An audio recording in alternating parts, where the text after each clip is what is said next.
બાયડ તાલુકાની આંગણવાડી બહેનો દ્વારા બાયડ પ્રાંત અધિકારીને આવેદનપત્ર આપવામાં આવ્યું। Story report by Rakesh Jhala, Aravalli.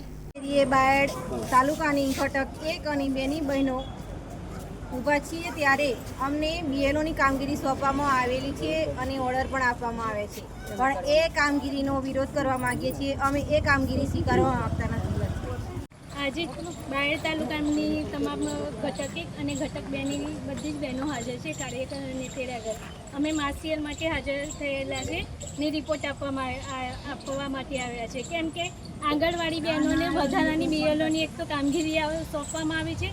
એમાં મોબાઈલનું ઓનલાઈન કામ, જેમાં કે પોષણ ટ્રેકરનું કામ છે એ તો હાલ અમે કરી જ રહ્યા છીએ, પણ તેમાં ફોટો પાડવાના હોય છે।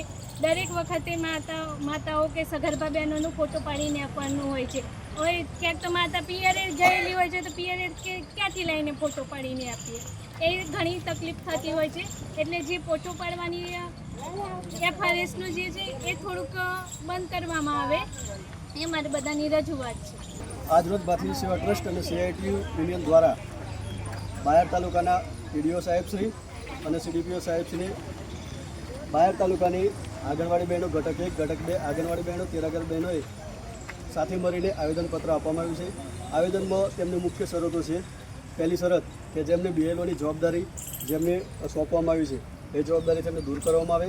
બીજું કે એમના પગાર ધોરણમાં વધારો કરવામાં આવે અને તેમને 1 દિવસ હડતાળ ઉપર ઉતરવાના છે, તેના અનુસંધાને બેનને અગાઉથી એમને જાણ કરવામાં આવી છે।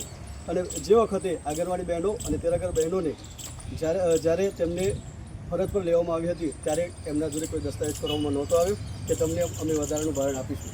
આંગણવાડી બહેનોને અત્યારે એટલું ભારણ આપવામાં આવી રહ્યું છે કે તેમને બાળકોના શિક્ષણમાં પણ ટાઈમ મળતો નથી, તો વધારાનું ભારણ દૂર કરવામાં આવે અને શિક્ષણનું સ્તર વધે એના માટે સરકાર આગામી બે બહેનોને થોડા શિક્ષણ માટેના સ્ત્રોતો પણ આગળ કરે। અને બીજું કે ઓનલાઈનની જે સર્વિસ છે જે ગુજરાત સરકાર દ્વારા દરેક બહેનોને આપવામાં આવી છે તે સર્વિસને ખૂબ સારી રીતે આગળ થાય, એક્ટિવ, ઝડપી, કારણ કે દરેક બેનને એવી તકલીફ પડતી હોય છે કે 5 વખત તે બેન ડોક્યુમેન્ટ પૂરતી હોય છે અને 1 વખત સબમિટ થતું હોય છે, તો એ સર્વિસ ફાસ્ટ થાય અને ડેટાનો સ્ત્રોત વધે, એના માટે બહેનોની રજૂઆત છે।